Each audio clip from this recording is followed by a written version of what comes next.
Vocês estão, tudo bem? Então, nós estamos aí falando sobre a ideologia. Conceito criado no século XVIII, né? Onde Marx ele construiu a ideologia como algo negativo e, com o passar do tempo, a análise ideológica ela vai se estabelecendo. Um dos maiores ícones dentro da análise da ideologia, nós temos Michel Peixot, ou a linha francesa da análise do discurso, que a gente chama de Peixotiana, né? Peixot, ele foi um linguista, né? Que sua obra ficou muito conhecida na década de 60, um francês. E nesse momento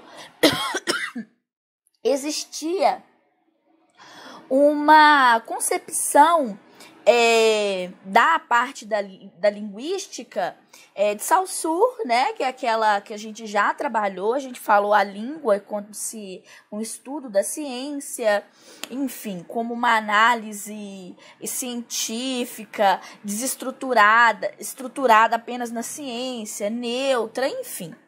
Nós tínhamos também o chamado materialismo histórico e também a análise linguística do materialismo histórico, onde tratava sobre os discursos como algo que controlava a população, principalmente as massas, né? As massas, o proletário era controlado pela análise, vamos dizer assim, da ideologia, né? Então, ele traz essa ideia muito carregada sobre a questão ideológica e do discurso. E nós temos a questão da psicanálise, do Lacan, que trabalha com a ideia de discurso enquanto fruto da construção do psicológico, né, da cabeça das pessoas, né? Então ele vai trazer aí ao seu discurso essa concepção, né, da psicanálise e vai, através dos gestos, através da fala, vai identificar aí dentro da análise do discurso e que era o grande objetivo do Lacan. Agora, o Saussure, ele viveu nessa época onde que a gente tinha a linguística, né, o materialismo histórico marxista e a psicanálise. Então, ele fez essa análise, principalmente a ideia de discurso do próprio Marx, né, a ideia de manipulações, onde a burguesia usa do discurso para manipular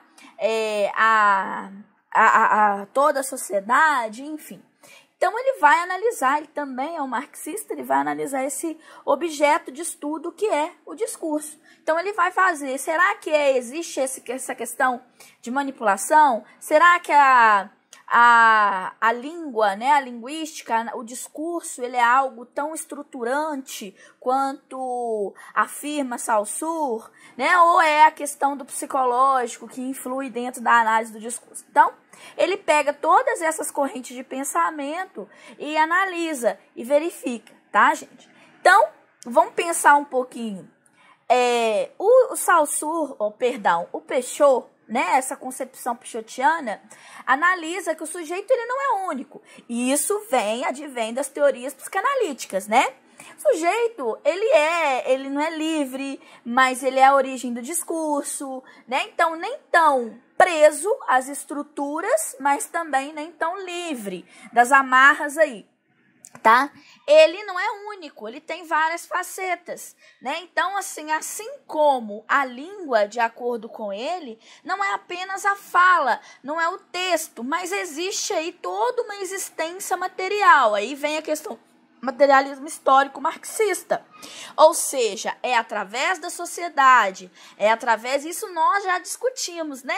Na última aula nós falamos que a questão marxista, ela está intrínseca na questão da materialismo histórico, né? Então ele fala também que o discurso é fruto também dessas mudanças, dessas questões, nuances sociais, dos aspectos sociais, e também é fruto da ideologia. Então, por exemplo, dentro de um discurso está impregnado com certas ideologias. Então, a gente continua com essa ideia de ideologia né? E mesmo que as palavras não estejam ditas ou então pronunciadas, mas você observa através dos gestos, através da forma da fala, né, da forma como a pessoa se porta e etc. Então as palavras não estão pronunciadas, mas existe aí uma ideologia impregnada, tá bom? Então o sujeito, ele é diverso, né? Ele não é assujeitado, ele não é livre, ele é um ser de constante transformação. Isso é bom, isso é muito importante ter essa ideia, porque assim não se espera algo do sujeito, né? O sujeito age, o sujeito é prática. Então a gente não pode dizer que o sujeito ele vai agir só de uma forma, então ele vai se sujeitar a diversas formas de ação. E aí ele fala da questão do interdiscurso, que é a questão da base de qualquer enunciação, né? A grande categoria, a base da linha francesa da análise do discurso. O nosso curso ele trabalha com essa base. Ele não surge do nada, né? Por exemplo, a questão Hitler, né, com todo o seu discurso de ódio contra a população, contra os judeus, não sai do nada, né? Aquilo ali surge, não é isolado, não é só o Hitler que pensou, confabulou. Não, ele é construído socialmente falando. Essa análise francesa da formação discursiva, tudo aquilo ali é uma construção do discurso social, né? Não é isolado, né? As pessoas vão apoiar, por exemplo, quando você vê na América Latina o surgimento de um conservadorismo, que a gente chama da onda conservadorista. O que seja, esse discurso apoiado pela população. Não é algo isolado, aquilo surge em vários países, né? Então, uma construção. Né? A questão da formação discursiva é aquilo que pode ser dito, né? A partir de uma posição, de uma conjuntura social, ou seja, uma posição, seja ela política, social, cultural, aí você constrói. Então você tem o interdiscurso, uma pré-construção, depois você tem a formação discursiva e esse discurso acaba se tornando ideológico, ou o que a gente chama de formação ideológica, né? Que são representações, aquilo que o indivíduo vai representar através do discurso, que ele ouviu, que ele vai reproduzir através daí. Ele vai apoiar, ele vai transformar aquilo em quê? Em ódio, em luta, né? Então aí a ideologia do Peixoto fala assim, desde a formação, de como aquilo é construído, até a exposição e a formação discursiva, até a construção do monstro ideológico, né? Que vai as atitudes do outro, que se espera do outro. Tá, gente? Então, isso aí é muito importante a gente entender. Então, o Peixoto, ele fala que o discurso é um efeito de sentidos entre interlocutores. A gente tem que tomar cuidado, porque ele pode se construir e as pessoas podem interpretar de diversas maneiras, né? É a questão de historicidade, de análise social, né? Então, cada leitura que é analisada de maneira sequencial, né? E abre, o mais legal é que o discurso abre precedente para que outras pessoas interpretem. E aí é o problema, porque se você cria um discurso de ódio, aquela pessoa que está com você ali, ela vai interpretar e pode colocar aquilo em ação. E aí vai gerar o quê? Os discursos de ódio, de revolta, de luta, que pode ser uma luta que vai destruir um grupo, enfim, né? Então, isso é um grande problema, né? Como que o discurso, ele pode ser uma coisa perigosa, ok?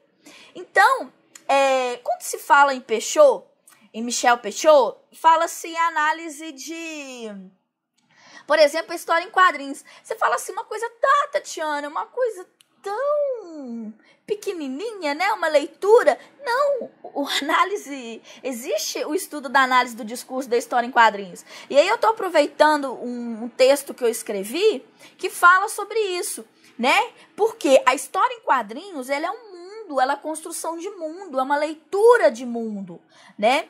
Então, você cria esses personagens, o autor cria desde a casos particulares, né, até algo que é geral. E aí a pessoa vai interpretar da forma que ela achar conveniente. E aí você cria sentidos ideológicos ali, ok? Então você tem histórias que são muito identificáveis por uns grupos, né? Você tem um gênero que é muito complexo. Elas são visões de mundos particulares daquele autor, mas que de certa forma ele vai mostrar, não é neutro, não é algo neutro. Né? Que você vê, por exemplo, a Mafalda, ela é uma construção ideológica do autor, tá? Nós vamos discutir sobre ela. Então, por exemplo, tem um exemplo do Chico Bento Moço, né? Que fala sobre as confusões na cidade, como é que ele vai para as cidades.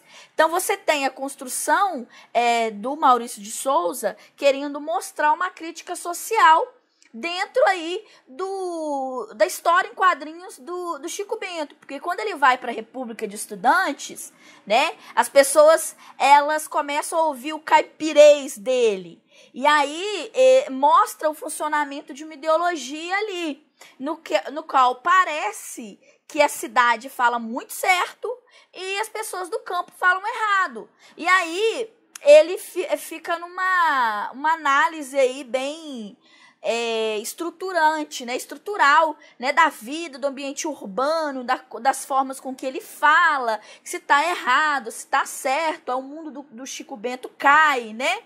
Então, são construídos sentidos aí, né? Chico Bento, ele tem a sua posição ideológica, onde cidade e campo são duas mudanças, são dois lugares, no sentido local mesmo, diferentes, né? E as pessoas, ao invés de aceitar o que é diferente, passam a rejeitar através da brincadeira, né? Através da chacota, né, com a forma com que ele fala, né? Então ele entende isso, mas as pessoas que estão na cidade não compreendem essa forma de fala, né?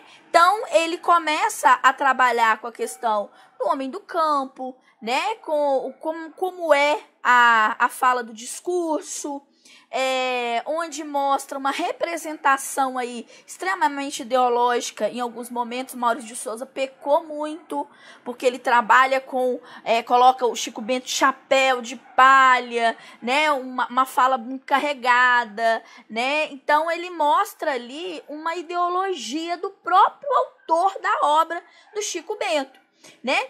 E ele chama, tem expressões chamadas caipiras da gema, né? O matuto caipirandos, que ele chama muito. Então, mostra aí que são espécies diferentes, pessoas que moram na cidade, as pessoas que moram no campo. Então, constrói-se aí uma visão discursiva extremamente estereotipada da sociedade, tá? E outra que a gente tem que falar muito, e aí a gente vai para um lado positivo, é a Mafalda. A Mafalda, ela foi criada por um argentino, né? E a Mafalda é uma criança, mas é de propósito essa criação, uma criança e não um adulto, porque a criança ela não tem filtro, a criança ela questiona, né? Então, como que uma criança sabe mais do que a maior parte dos adultos? Porque a gente, quando se torna adulto, né, de acordo com o autor, a gente cria filtros. Ela não, ela aprende constantemente e ela provoca, né? Ela tem uma visão que a gente chama de não conformista do mundo, do jeito que está, né? A criança, ela sempre pergunta, mas por que isso? Mas por que aquilo? Mas por que aquilo outro? Então, ela cria essa visão não conformista da criança e ela atua aí no pensamento crítico, né? Então, você vai ver sempre as tirinhas da Mafalda, fala sobre pobreza, fala sobre ética, fala sobre globalização. Então, são temas que não são da idade da criança, porém, ela, muito, muito adulta, né, com a cabeça, mas com uma visão meio que não perde as origens da criança de questionar. Porque tem um certo momento que o adulto não critica, ele não questiona, ele só segue. Mas ela não, ela quer entender o porquê das coisas. Essa é uma visão crítica. Por esse motivo, a gente utiliza muito a Mafalda na filosofia, não é? Quase toda prova de filosofia parece uma Mafalda, porque ela tem o chamado pensamento crítico. Então, gente, a gente tem que tomar muito cuidado, né? São histórias em quadrinhos, elas podem nos mostrar, e eu acho bem bacana, um gênero discursivo importante, mas também a discursos ideológicos, né? Eu trouxe histórias em quadrinhos para uma questão mais leve, né? Para a gente lidar aí com o final do nosso semestre, mas a gente pode analisar o discurso do Hitler, o discurso do Trump, do Bolsonaro, né? O quanto ele está carregado de ideologias, ok? Então, nos vemos na nossa aula síncrona aí para falar um pouquinho do Michel Peixoto. Bom? Ó, um beijo e até a nossa aula 5.